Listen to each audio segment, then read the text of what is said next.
Welcome, everybody. This is Bart Sharp, and you are on Becoming Quantum Conscious at United Public Radio Network and UFO Paranormal Radio Network, broadcasting out of the beautiful city of New Orleans, Louisiana, on call letters 107.7 and 103.5. And not only are we on radio, but we are on the UPRN website, on Roku, cable television, YouTube, Facebook, Spreaker, and other internet platforms all around the world, all over the place.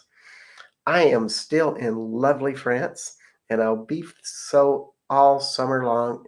And finally, Europe has gotten sunshine. Oh my God. I don't know about the north, but the south at least has sunshine, and we are so excited. So, and yeah, having lack of sunshine has given me allergies and a cough. And being a Texan that's always around sun, I've had my concerns about it. However, sunshine is on the program, and we call that in the name of Mieke Vulink. And I'm going to bring her onto the show right now. Hey, Yoo-hoo. Mika. Hello, Bart. How are you? Yes, I'm good. And I've already probably messed up your name once. So you tell everybody your name. You say it so much better than I do. Uh, my name is Mieke Vulink. And don't worry about the pronunciation because even for the Dutch, it's a difficult name. I So, never get the Dutch language. You guys use things that we don't use in Texas, just yes. like you don't know how to talk like this in Texas. Uh-huh. Yeah. Uh-huh. Of course, when you Hmm? talk like that and you're from Texas, your IQ lowers at least 10 points, just to give you fair warning. But the book that you have will raise your IQ at least 10 points, or at least your wisdom quotient and your spiritual quotient 10 points. And it's about to be released if I get you correctly. Yeah, that's Uh, true. It can already be pre-ordered, but we put the book launch, the official launch, on August 20, which is the same date from a year ago when we launched my first book, which I will show for those who haven't seen it yet.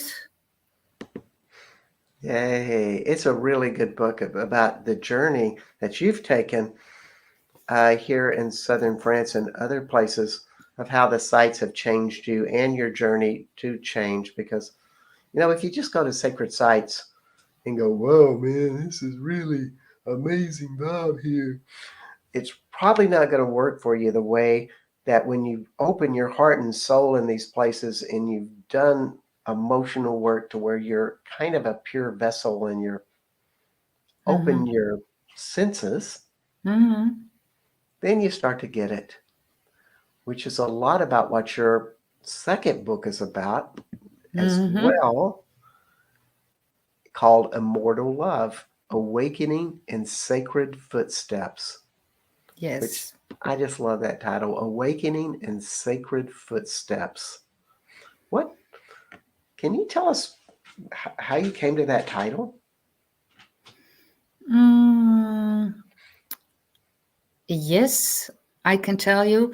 You know, the first journey was in 2015 to the south of France. And that was after I read some books about the teachings of Mary Magdalene and Yeshua. And when I was in the south of France, in the area of Rennes-le-Château, where you are now, lucky you, Mm-hmm. um, I had so many experiences, but I was also a little bit overwhelmed of um, all the memories I had, all the physical sensations. I felt so much, and I was so almost in seventh heaven that I was more like an Alice in Wonderland, like, oh, wow, and oh, we can go there, and oh, I read about the Pescador, which is a very sacred mountain. I want to feel there. So I was really jumping like a child. Wow, what a discovery! And I felt so much at home from the beginning. And the second journey was about 4 years later. Yes. And in between these 4 years, I realized that it was really a part of my mission in this lifetime to cleanse myself, to visit the places that attracted me, which were connected with some kind of sacredness. And I can remember that for years, many people were looking at me like, oh, almost too holy, almost too sacred. What's what I'm telling about? But it really felt like I felt so guided, and I still feel exactly the same as soon as we enter the zone, which starts for me about Narbonne. And then you go to Carcassonne, and then you drive further south. And whenever I come in the area, I don't have to do any effort to feel this sacredness. It's like I'm being plugged in without thinking about it, how to do it, but it's just like going inside, and then I feel plugged in, and then the processes of transformation, they just start. So it's really becoming awake. It, I, it, I, yeah, I didn't go there with the intention to write books about it. I felt this calling, like I have to be there, and then we will see what happens. and you write with such a visceral sense of what it really, there's one thing it's a really hard thing to do to try to describe something that doesn't really have a language. Yes, And, and, that's and, and, and you do so well with this. And why that benefits a reader is they can have somewhat of a guidepost to go, oh, this is what I'm looking for. mm-hmm. And of course, none of us do it the same way. However, when you read somebody else's experiences, it really does facilitate your own personal journey, which is a very individual journey. It is absolutely, Yes, yeah. it is. Um, and I guess the Islamics would say you should keep it private. That spiritual journey is never shared. However, um, I'm for more the other side that it needs to be shared and needs to be taught because that's how we can learn. Um, it's going from the intellectual to something that's deep inside of you. That's And it, you yeah. and you wrote a poem in your book that really, encapsulates that quite well. Mm-hmm. You know which one I'm talking about, I'm Mm-hmm. guessing. Mm-hmm. And would you mind sharing that? No, of course not.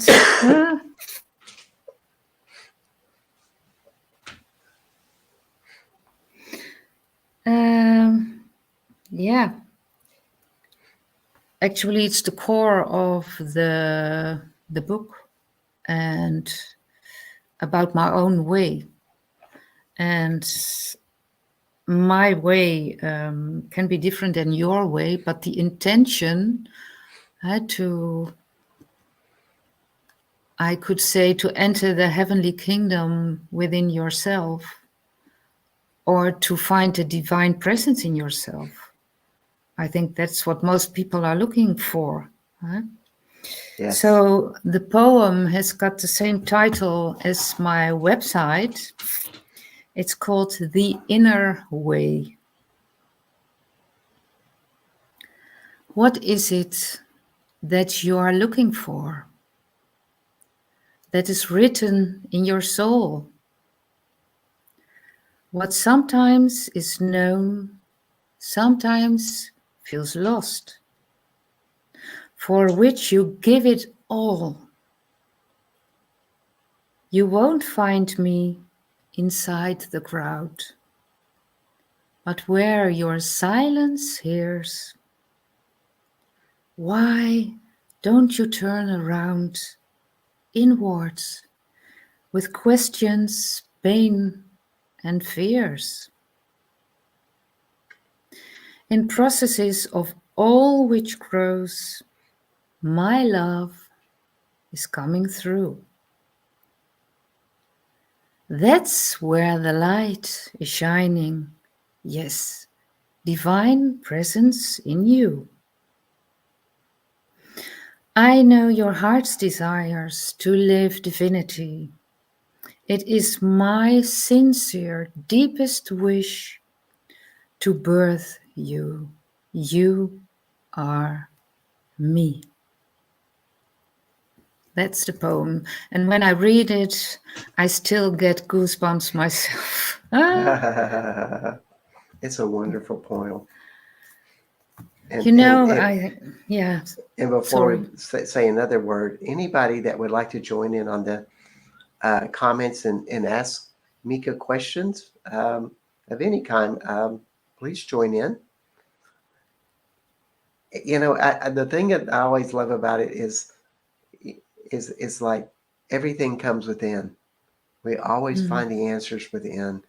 Even the stuff that is fearful and angry or shameful, we'll always find the answers to what that is inside of ourselves. And you know, you love to, you know, that's for me. I when I go to those places of finding my repressed emotions, I'm doing that more at home in a quiet place that is not filled with power spots. But I wondered what your process was with that. And do you mean the process at the power spots or at home? Or At both? finding your inner answers to your limitations. Things like repressed angers or something that you're sorrowful about and you've kept that repressed. Well, in this lifetime, we actually don't need to go into mystery schools to go into that process, because life itself has become a mystery school. If you approach it, if you are willing to approach it from a kind of openness that many people call vulnerability. And I used to call it that way because when I started, I started already 35 years ago to with all kind of educations, transformational things. And so I found my own way in looking inside and being honest about what I encounter every moment. It can happen now. I can share a secret about today. Maybe that's good for the listeners, because speaking out about my own inner knowing is kind of the most fearful things for me to do. And we are recording now at 9 o'clock in the evening. I woke up at 7 o'clock this morning. And of course, my personality has been busy for 14 hours to give me all kinds of thoughts like, what will happen if Bart is going to ask you a question and you don't have an answer? It was noisy inside my head, and it was such a good exercise for me. So thank you for the invitation to look again to this fearful part of me, like it's just the inner work that goes on every day. Huh? You can meet It someone in the is. street who gives you a bad look, and that can, or a barking dog can come to you, and you like, ooh. Yeah. And it's just, it's really awakening. Staying awake, nothing is coincidental. Whatever happens in your daily life, it's really like the inner guidance who somehow knows that you and I and others are willing to walk that path that Yeshua and Mary Magdalene and many others after them have walked to find our own divinity within ourselves. And there are so many veils and curtains from our ego in between, which need our love, which need our, like I say in the poem, turn inwards. And like you say, if you are at home, you do your processes where you are silent. And of course, when you are in the south of France, it can be more difficult to stay inside because there are so many wonderful places that you Uh, can visit. But I also did a large part of my transformational inner work here in Zutphen in the Netherlands, in a small holiday home where I'm still living. And I hardly had any money then. So it was just the walls of my house, which really like were squeezing me inside myself. And so it's like, the onion. You put layer by layer, you put it off, and you meet more of who we actually are from the inside. yes, it's the path of the inner mystic in some ways. Although we may not be like St. John of the Cross in jail, imprisoned, and or somebody in the cave, or whatever. We're in comfortable homes, but Yeah. a lot of those people that have been, as you said, vulnerable, there's something about an intimacy with yourself that you going within to open yourself up and no longer be intimidated by your own fears and by your own limitations.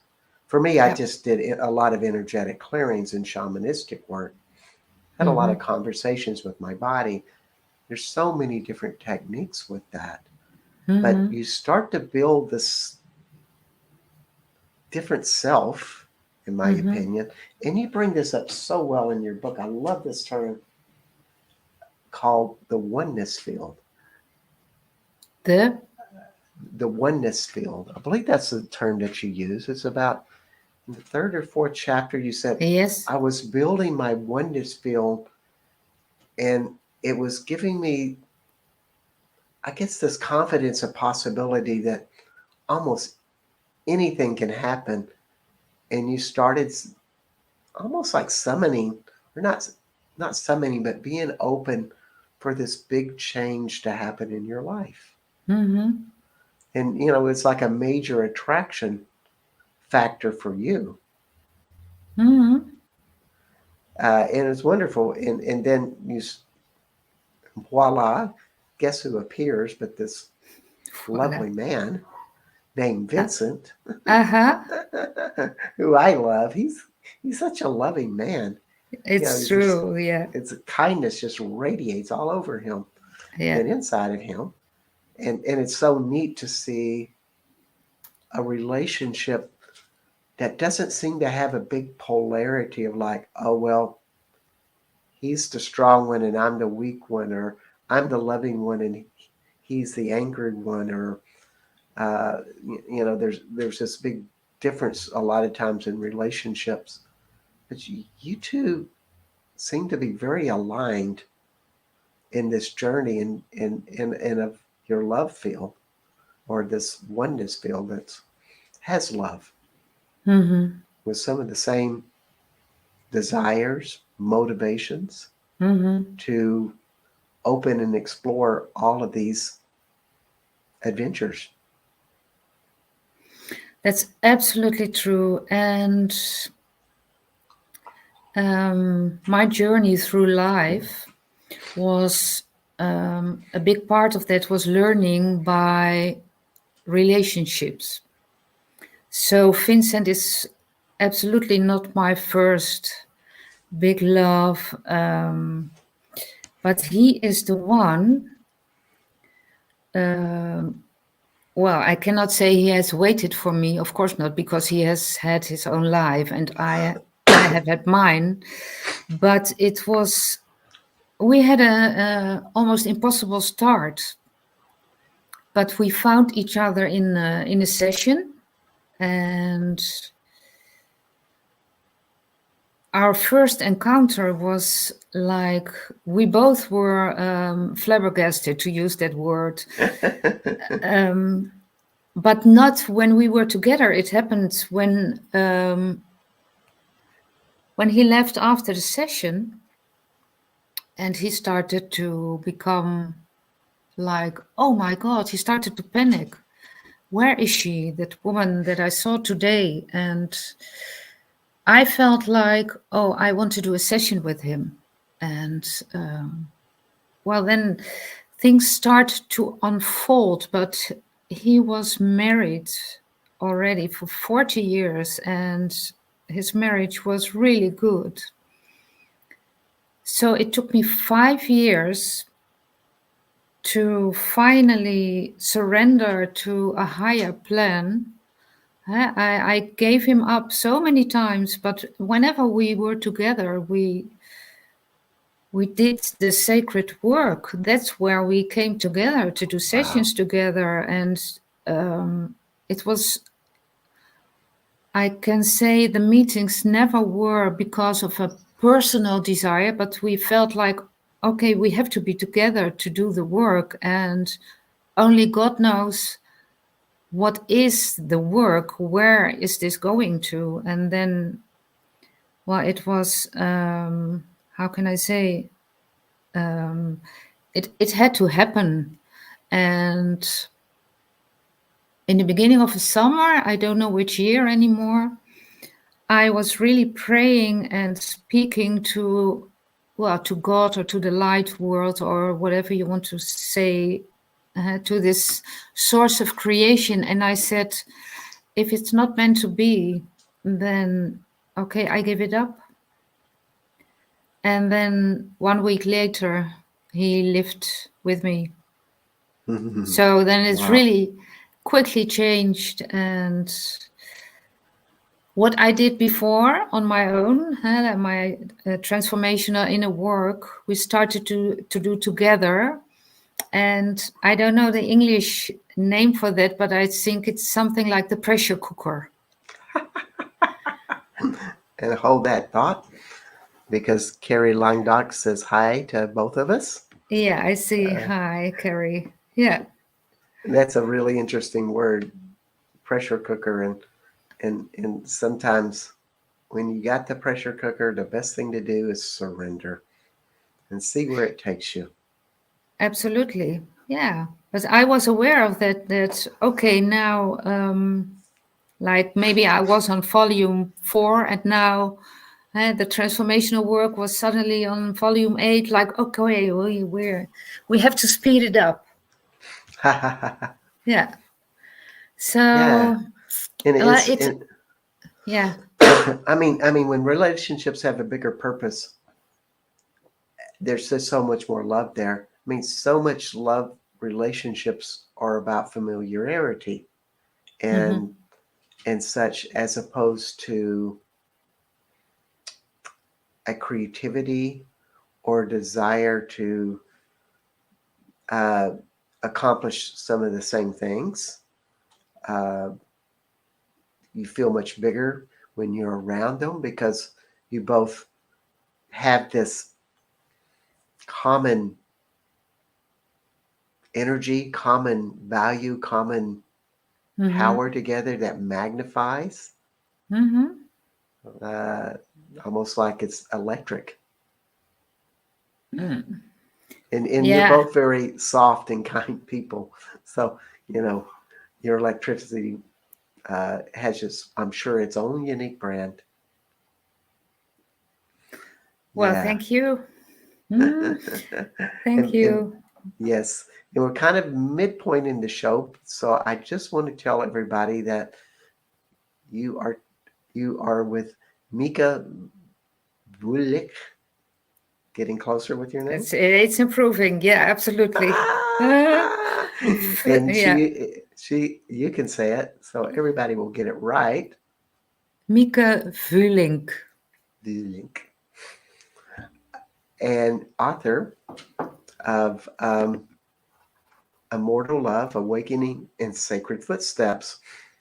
I am Bart Sharp, and this is Becoming Quantum Conscious. And I have a little bit of cough, getting better.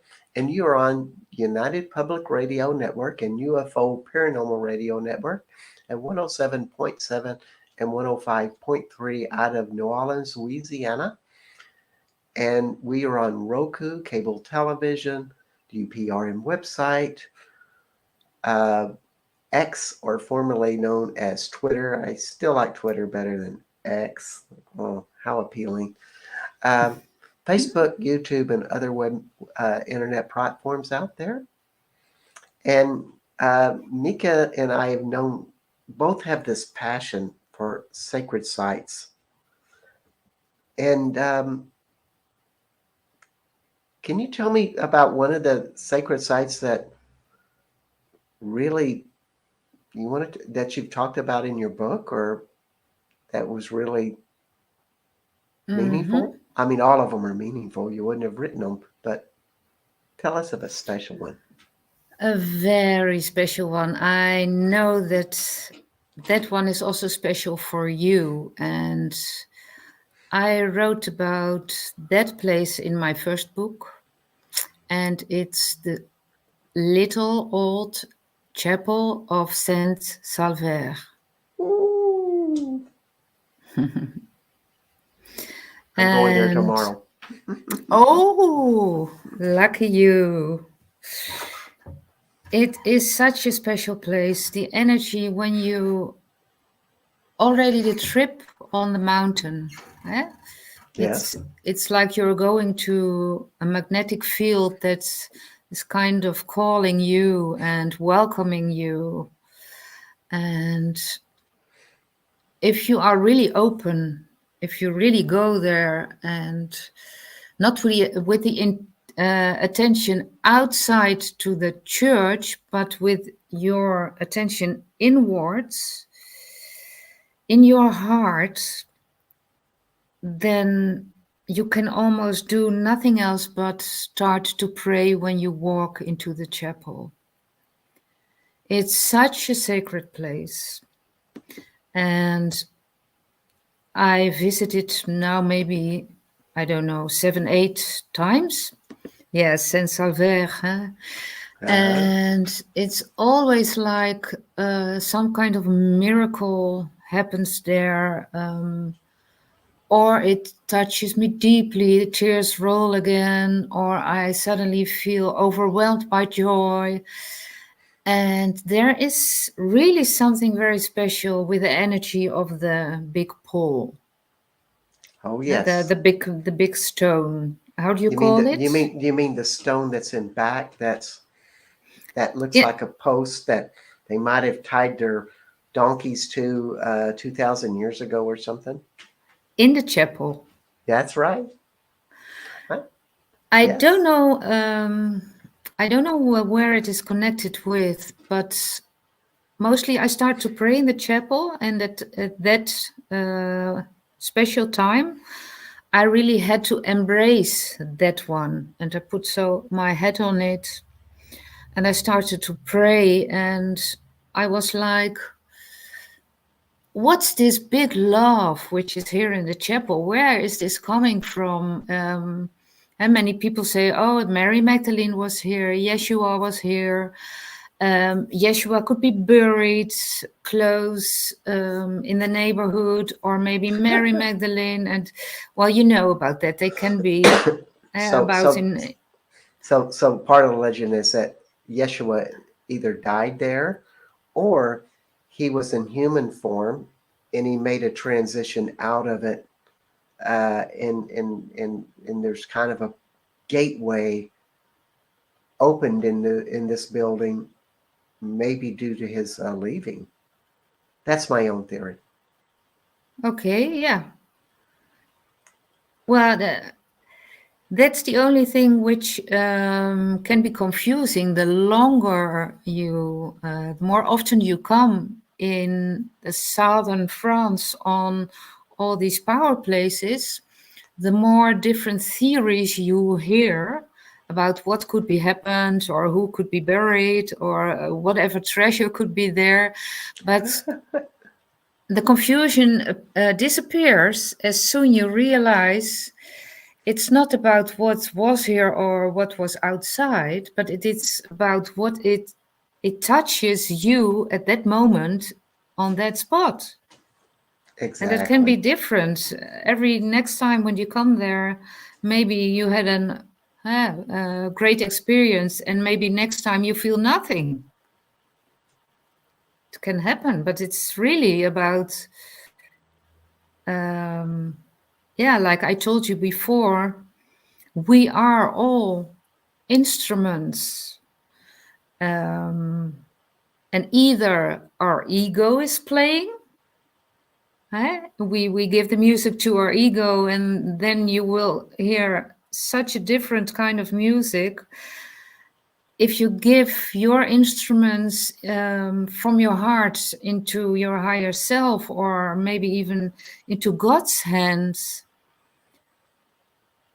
then you will spread harmony, you will spread love, joy, and you don't have to speak. Your harmonic energy mingles with a field, which is there, the energetic field, and you Yes, leave a gift for those who come after you. indeed. But we have to be willing to do the effort to go inside, to listen what is inside, and sometimes you hear nothing, and just, okay, allow that nothing to be there. Yes. And in that nothingness, sometimes that's the most powerful place. Yes, It's blankness. Maybe yes, a little bit of reality beyond matter and energy. yes. Total blankness if you're lucky. If you're lucky, yes. Yeah. Yeah. Yeah. And And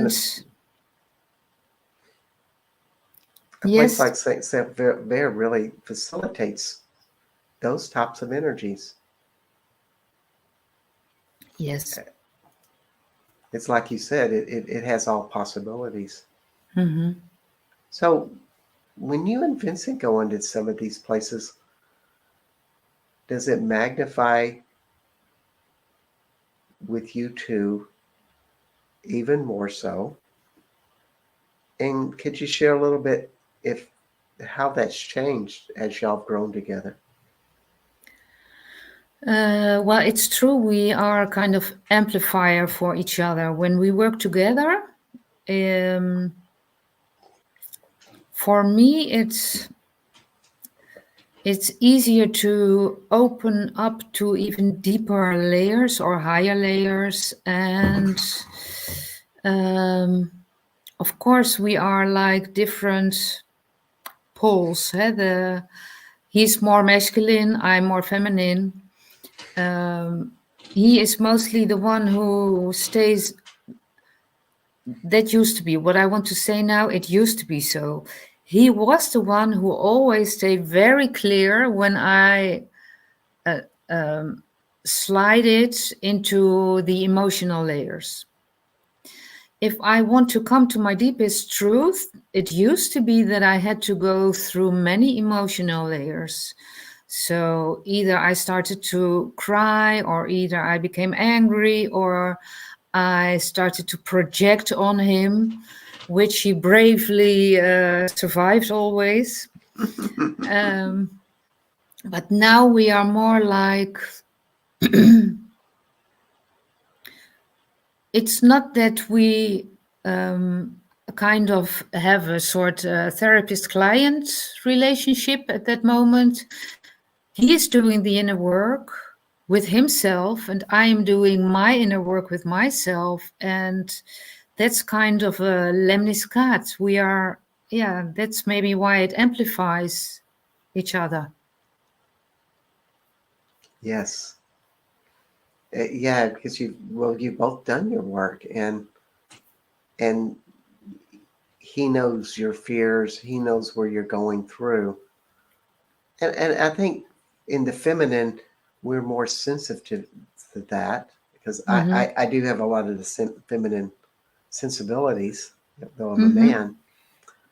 But you have all of those possibilities. But in the masculine, we're kind of like, let's stay straight on path with it. Mm-hmm. And so we become that rock, so to speak. Yeah, And both are kind of needed. I mean, the it's true. emotions Yeah. punch through things, and they bring us into angst.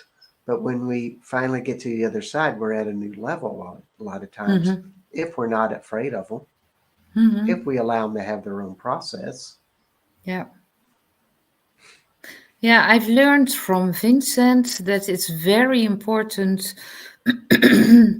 I cannot say for all men, but for men in general, or you can also say for your own masculine side, that you have the understanding of what is happening.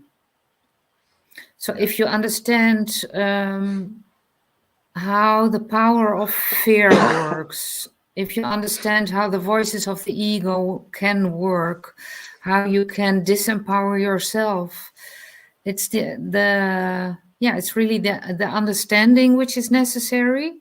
And the feminine side is like you say, so here is more the rock and the clarity, and here is more the feeling side and the flowing of the water, allowing things to, and sometimes you have to be for a longer time with something that has been blocked for ages. Mm.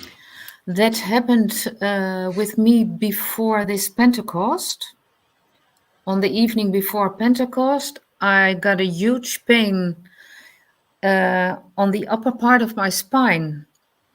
And during the night, I just couldn't lay still. I had to move, and I felt like a snake, like shaking out of the old skin. And it stayed so painful for 4 days. And every morning I started to pray again and feel inside. And when I was alone, I tried to connect with what's there in that pain. And I couldn't reach it. So, okay, then I had to accept that. And then on the fourth day, I said to Vincent, can we please go upstairs where we always do the work on the massage table and just sit next to me? So I felt into the pain, and I felt like my body was almost cut in two. Hmm. I had the upper part and the lower part, and the light couldn't come through. So it was really blocked in my heart and above my heart. And then such a deep pain came. I felt it coming up my throat. It really blocked. And then suddenly I realized, I said to Vincent, there are two layers of pain, which I obviously carried within me until that Pentecost, over ages, so many lifetimes. And the first one was connected with losing the connection with light uh, in when we went from Lemuria to Atlantis. So when we had the downfall in Atlantis, and the second layer of the pain was 2,000 years ago, when Yeshua and Mary Magdalene and all the groups of the Essenes left the earth. It was like such a deep panic, like, oh my God, now we have to do it ourselves without these great teachers on earth, physical, next to us.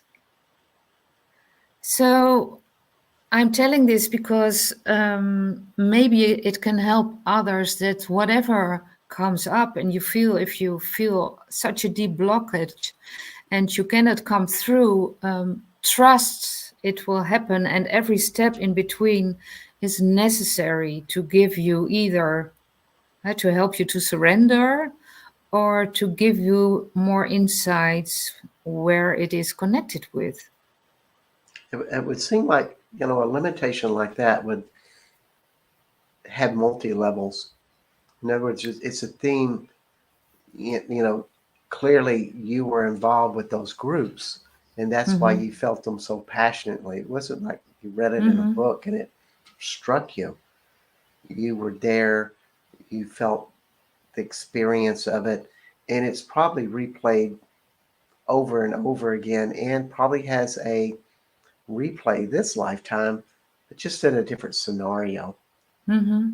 Um, and it always brings up that idea, is it's like, well, what is the role you were playing in that, um, as a, you know, and always look at it like, well, the first word that shows up, which the words doctor shows up, that you were being some sort of healer or physician or Mm-hmm. caretaker or something, interacting with those those groups of people, which Mm-hmm. probably means you were actively involved in the pain. Oh yes, yeah. I know. It's just a big yes. I know that from the inside, and it's not a coincidence that Mm-hmm. we are now renting a house above the valley in Rennes-le-Château, where the Essenes walked through on their way to Bucharest. And I've seen this many, many times, and not just from 2,000 years ago. I've seen also the ancient ones, you could say the masters from Atlantis who kept the knowledge, who protected the light, and well, so many things have happened in that area, and it's of course always where is a lot of light, it Mm-hmm. attracts darkness.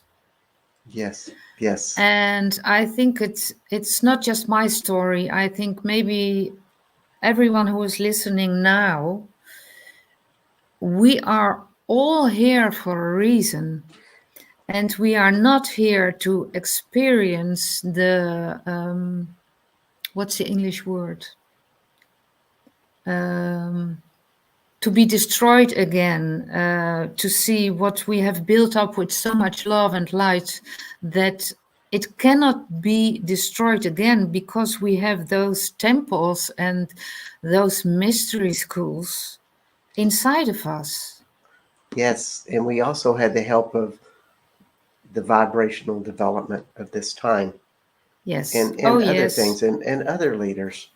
And it's true, you know, we have no, I don't want to say we do not have, we do not have Yeshua here. It's, uh, or Mary Magdalene, or who knows about a second coming. Let's not even get into the philosophy of that. Mm, However, we have our lessons, and and we always have to ask, well, what is it that I'm really needing to learn here?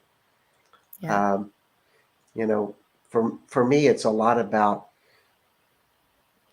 playing this role and playing Mm-hmm. it passionately, Mm-hmm. and at the same time being detached from it and just Yeah. letting that love expand. There's a lot of stuff going on that in this world right now that's stressful, Mm-hmm. not pretty, Mm-hmm. looks disastrous. You know, you live in my country and you'll see that. However, it's a wonderful place, and we live in all of these possibilities.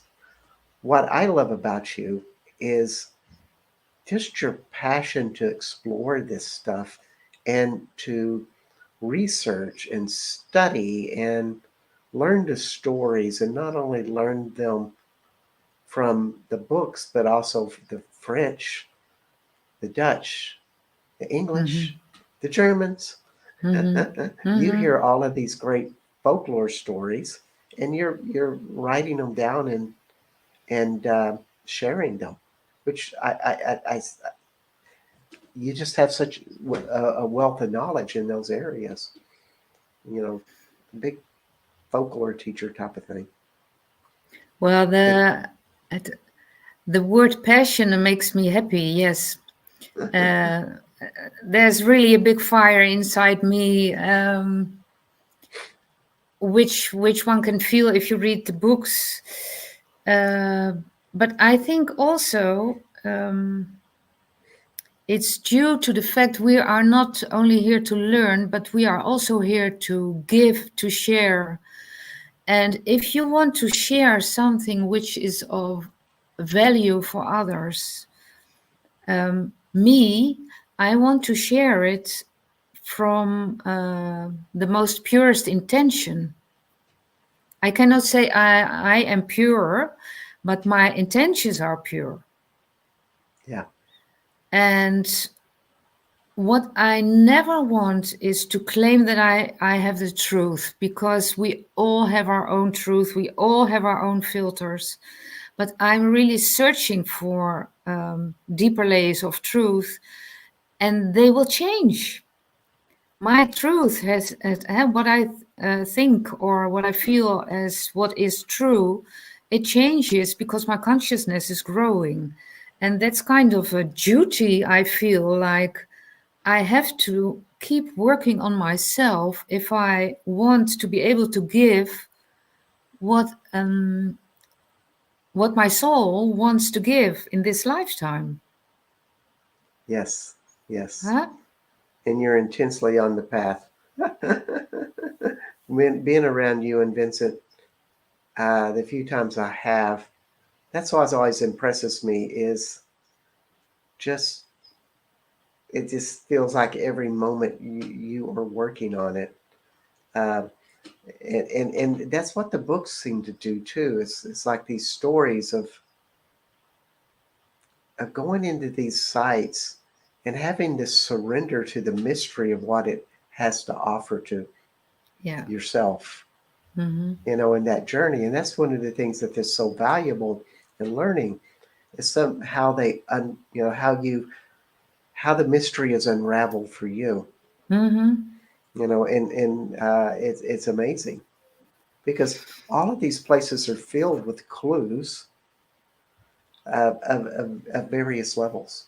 Yeah, it's true, and it's a big adventure. I can recommend it to every spiritual seeker. Like, follow your inner guidance, and yeah, like for instance, I wrote about some persons in the book that before I would have done this. Okay, Charles the Great. Yeah, I heard about him at school, but I wasn't impressed at all.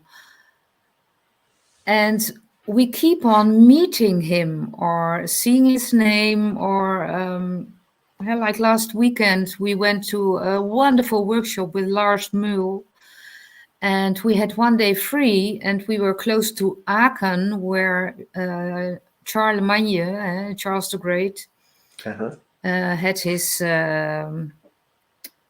chapel built. So we went into it again, and it's like, well, we just have to surrender. If you are willing to listen and think about, what am I doing here? Is this the right thing? Is this what I came for in this incarnation? And your heart will always know. Your heart cannot lie. It's just Hmm. really your intuition, which is quicker than every voice of your ego. It certainly is. It gives you lots of great messages, Yes, and it's a great lesson to just keep tuning into your body, tuning into your heart, and staying in that space inside of yourself, and letting your mind take a back seat a bit. exactly. And that's, Feel, feel, feel. yeah, you know, that is helping me a lot, um, to connect with the divine presence in myself. Those two words, I mean, you can call it God or yeah, the inner kingdom, whatever, but the divine presence in me, that is, it brings me into a silence where almost the ego has no entrance, no access.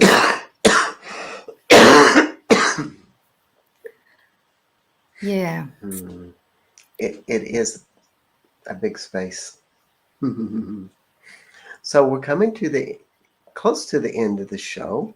And Mm-hmm. Mika, I would like to, I'm going to give the parting uh, quotes and things. Uh, and would you mind thinking about a closing message that you would like to give the audience to close the show out? And while you think about that, I would Mm-hmm. like to tell everybody that you are on Becoming Quantum Conscious at United Public Radio Network and UFO Paranormal Radio Network at 107.7 and 105.3 out of New Orleans, Louisiana. We're also on Roku, UPR and website, YouTube, Facebook, and other network platforms. My name is Bart Sharp, and you are with Mieke Vulink, author of Immortal Love. And you can uh, catch her book on her website called Inner Visions. Is that right? It's in Dutch. In English, it's called The Inner Way, but the website is just www dot and then my name, small letters, miekevulink.nl. Yeah, and that's in case you're someplace else besides the Netherlands. I'm just going to spell out her name, and you can just Google this woman. Miekevulink. That's Miekevulink.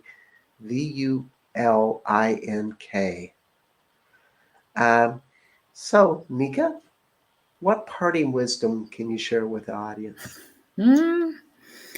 Well, I asked inside, and the answer was very interesting. I'm not going to say anything. I am just going to look into the camera, and I am inviting everyone who is looking, watching, just to try to connect with yourself, with your heart, and get in touch with the divine presence in yourself and feel that our inner course, divine course, can meet by looking into each other's eyes without doing anything. Just look. Become silent and look.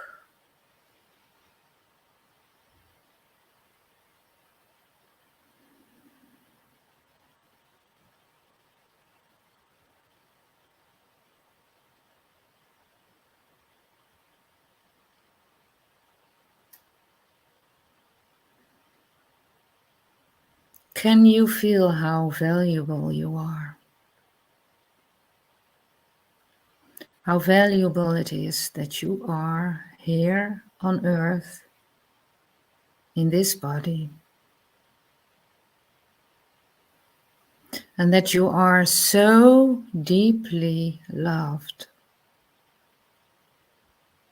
Thank you for watching the show with Bart and me, and thank you for spreading your love and light into the world. Thank you, Bart, for having me again on your wonderful show. It's always a pleasure. You are such a gift for everyone, and what a service you give to so many with everything you do. And hope to see everybody next week, giving everybody wonderful blessings and Yes. much love. Much Bye love bye, and thank everybody. you. Bye bye.